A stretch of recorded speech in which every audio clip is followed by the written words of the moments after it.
O nada tem muitas faces, mas nenhuma delas é dele. Ele as rouba, ele as mastiga. Graças a ele existem 30 anos de sangue seco nas páginas do meu relatório. Mas dessa vez, ao invés de corpos sem rostos e a frustração de não ter nada para investigar, ele deixou um sobrevivente. Jonah achou que seu maior erro foi o que ele fez na cozinha da casa dele. Ele estava errado. O maior erro dele foi sobreviver para me encontrar.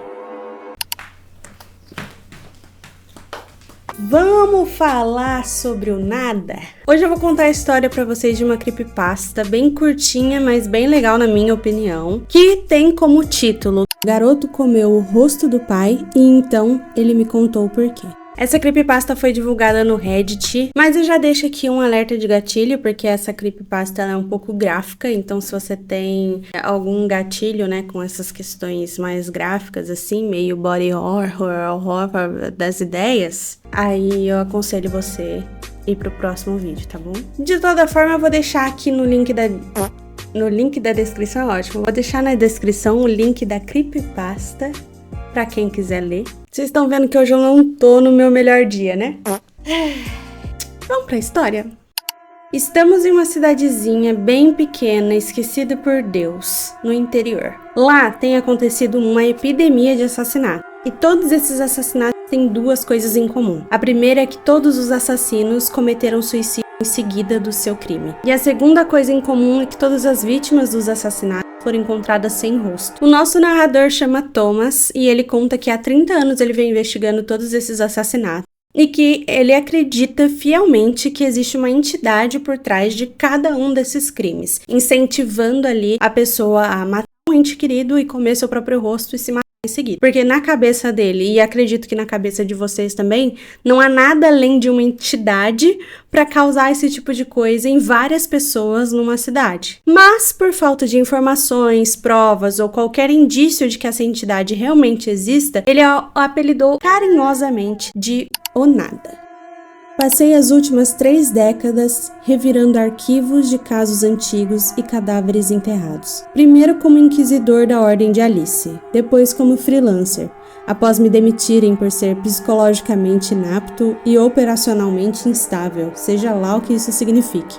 Mas em toda a minha pesquisa, em todas as minhas entrevistas, não consegui encontrar uma única pista sólida, nenhuma. Vocês não têm noção do quanto foi difícil gravar a parte que eu falo psicologicamente inapto e operacionalmente instável. Gente, tô uns 15 minutos tentando falar essa frase, como é ruim ser eu, às vezes.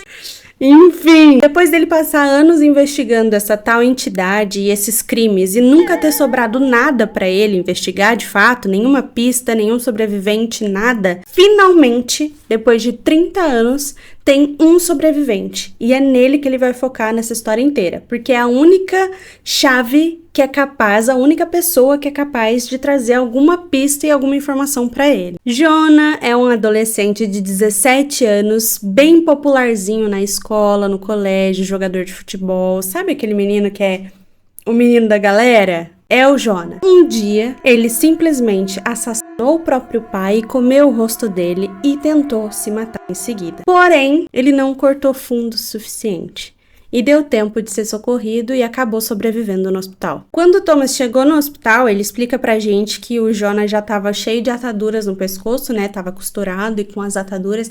E essa foi a parte que me deu mais agonia na história, porque eu tenho muita agonia com ponto, com esfregar, sabe assim, coisa esfregando. E aí ele fala que as ataduras estão esfregando no ponto assim, mas ele explica que tá bem feio a coisa pro Jonah.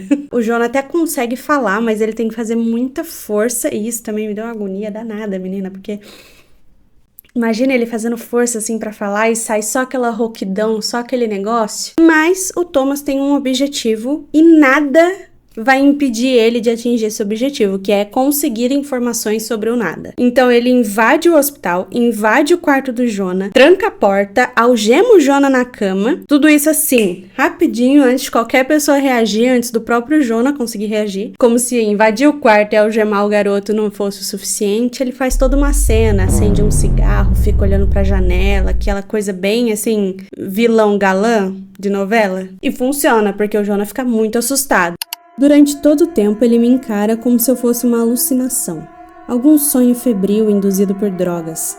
Difícil culpá-lo, afinal é o meio da noite. Um estranho acaba de entrar em seu quarto vestindo um terno preto e uma expressão fechada, carregando um tipo de maleta que grita más notícias. Ele provavelmente acha que eu estou aqui para auditar seu plano de saúde ou para roubar os seus rins. Mas tem coisas piores em mente. E como eu falei, ele começa a interrogar o Jonah, então começa a perguntar sobre o nada, como ele é, como ele instiga as pessoas a fazer o que elas fazem, como que ele desperta o pior de dentro das pessoas, como que ele é capaz de fazer isso, até um próprio adolescente matar o próprio pai, como que ele conseguiu isso. E ele vai fazer de tudo para conseguir uma informação, afinal de contas ele tá há 30 anos tentando conseguir alguma pista e não conseguiu nada. Então ele quer usar o medo, a culpa e o medo e a culpa e o isolamento do Jonah contra ele para conseguir essas informações. Leva 1 minuto para ele empurrar as palavras pelos grampos em sua garganta, o que me serve perfeitamente. Estou ocupado catalogando detalhes, dilatação das pupilas, cabelo castanho, mandíbula com barba por fazer, o tique de puxar a orelha em que grita a ansiedade. Jonah faz uma careta. Deve parecer que está vomitando asfalto cada vez que fala. A única coisa mais agonizante do que ser interpelado é ser ignorado. Então é exatamente isso que eu faço. Trato o garoto como uma nota de rodapé, uma tarefa que farei quando tiver tempo. E conforme planejado, ele começa a quebrar. Ele se inclina na cama, aperta o botão de chamada, 1 vez, 2, então começa a martelá-lo. Mas ninguém virá, porque eu sou bom no que eu faço. Nesse momento, o Thomas conta pra gente e pro Jonah que ninguém vai vir atender os chamados dele porque ele drogou todo mundo. Clorofórmio é bem baratinho. Então ele dá a entender pra gente que naquela ala do hospital não tem mais ninguém acordado. Então coitado dos outros pacientes daquela ala, mas até aí a gente deixa pra lá.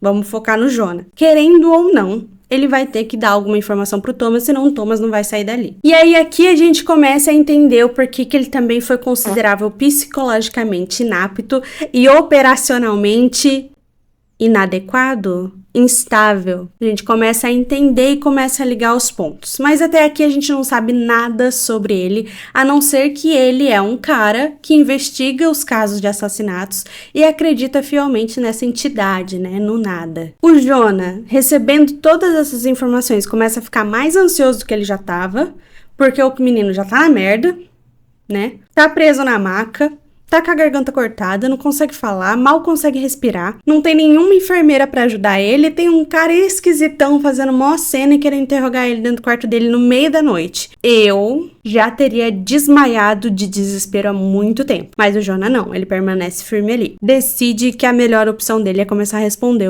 as perguntas do Thomas. Simplificando, inclino-me pra frente, baixando a voz para um sussurro. Eu sou o cara que você chama quando o monstro debaixo da sua cama precisa de eutanásia. O monitor cardíaco dele começa a cantar, ganhando velocidade como uma locomotiva. Isso é bom. O medo torna as pessoas honestas. Ele também conta pro Jonah que ele leu nos relatórios policiais que ele afirmou que tinha um monstro dizendo a ele o que fazer com o pai dele. Depois, o Jonah negou tudo aquilo, mas nas primeiras frases ali do relatório, nas primeiras vezes que ele conversou com os policiais, ele disse que tinha esse tal monstro. E isso já foi o suficiente para o Thomas ligar o alerta e falar, cara, eu quero saber sobre esse monstro específico. Você falou para eles, eu sei que tinha um monstro lá, porque você não seria capaz de matar o seu pai dessa forma, e eu quero saber exatamente o que ele fez para você. Como ele apareceu para você, qual é o nome dele, como que ele fez você fazer aquilo que você fez naquela cozinha, que foi horrível. Começa a pesar a mente do garoto. E funciona, porque ele começa a responder. E mais do que isso, ele ainda afirma pro Jonah, cara, ó, há 30 anos, nunca teve um sobrevivente. Você sobreviveu. Você não acha que o nada vai vir pra terminar o serviço, não? Eu, se eu fosse você, começava a falar, porque eu sou a única pessoa que acredita em você e que consegue te ajudar de alguma maneira. Porém, o menino, ao mesmo tempo que ele começa a dar as informações que o Thomas quer, ele também fica intrigado. Por que você quer saber desse monstro? Por que você quer ir atrás dele? O Thomas conta pra ele que esse Onada matou a irmã dele da mesma forma com que ele ia matar o Jonah. E aí aqui a gente liga os pontos, né? Não precisa ser muito inteligente para ligar A mais B. A irmã dele matou o pai e se matou em seguida. E isso aconteceu há 30 anos atrás. Então isso foi o estopim pro Jonah. Pro Thomas começar a investigar o nada e começar a investigar o que matou a irmã dele. Ele também fala que não tem medo algum desse monstro porque ele também está morrendo.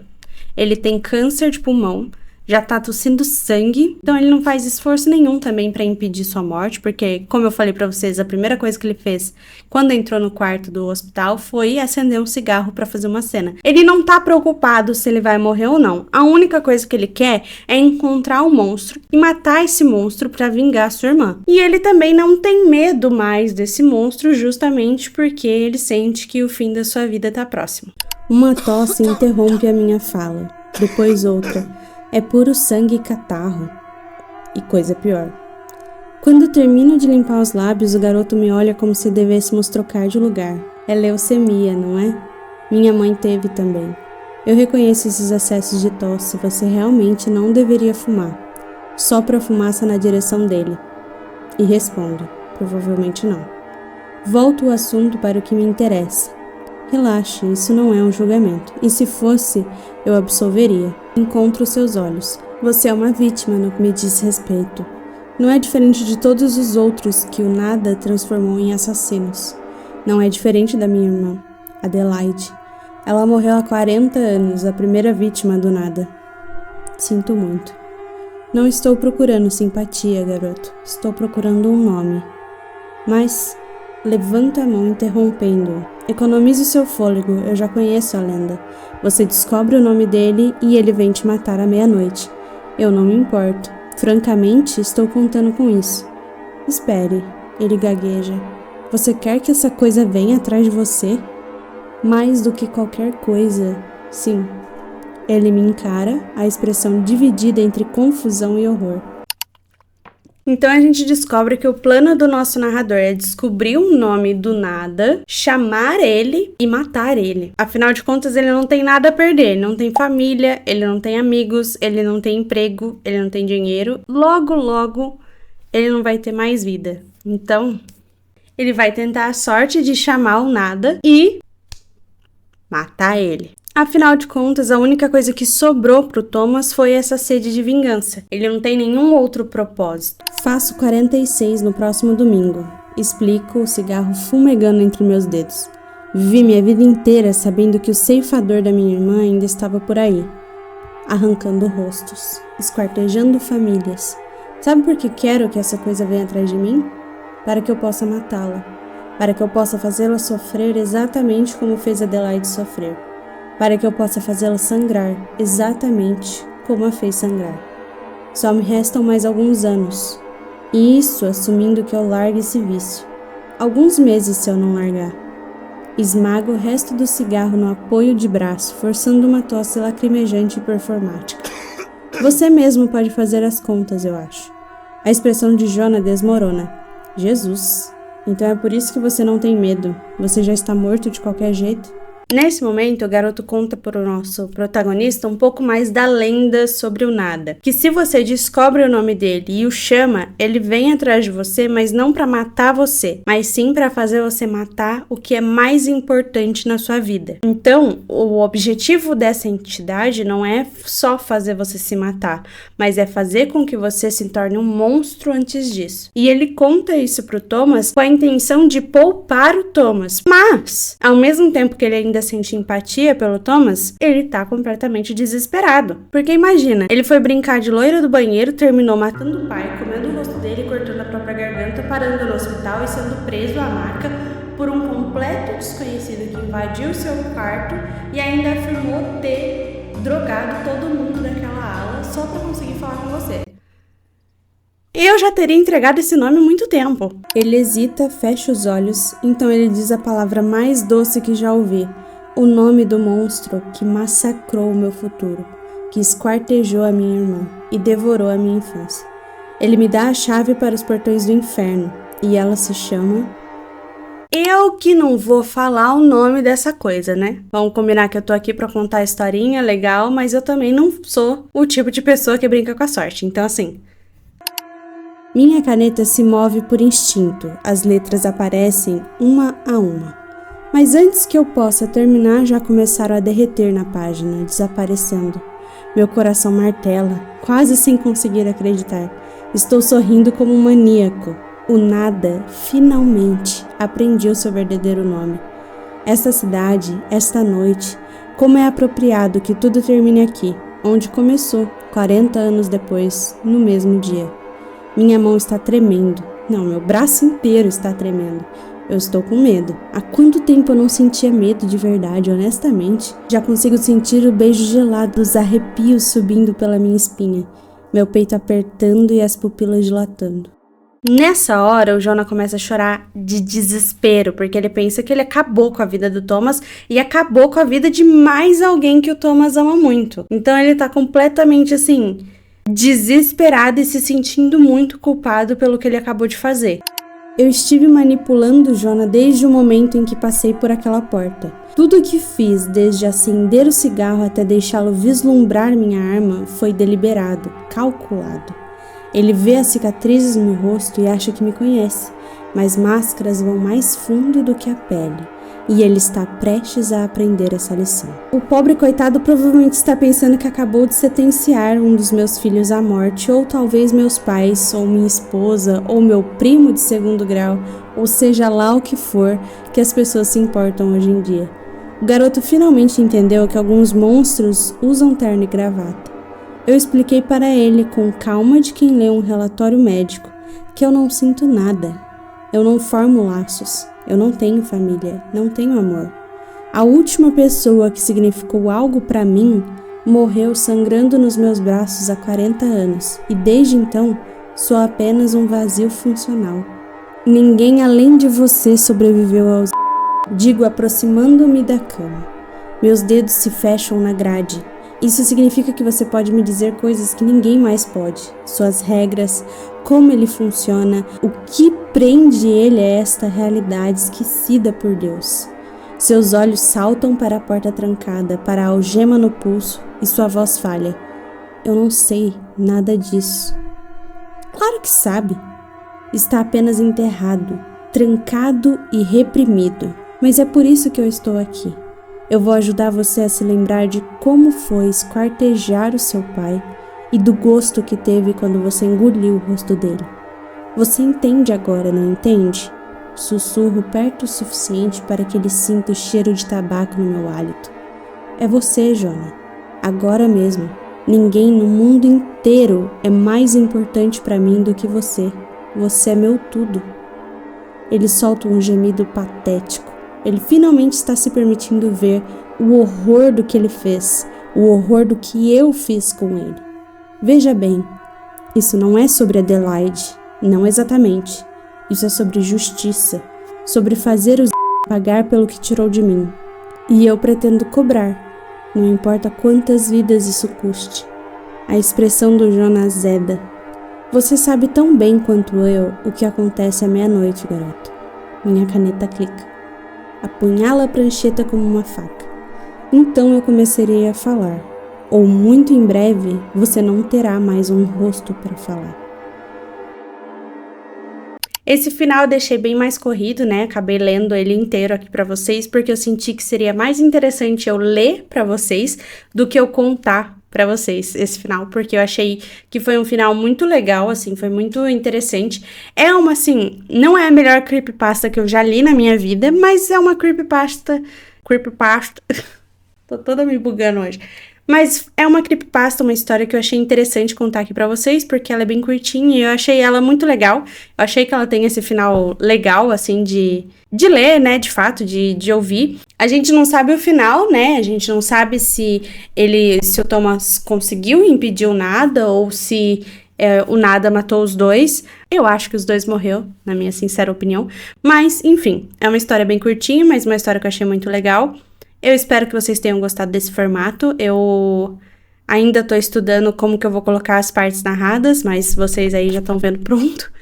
E é isso. Se vocês gostaram, eu trago mais depois, tá? E cuidado com o nome que vocês saem falando por aí, tá bom?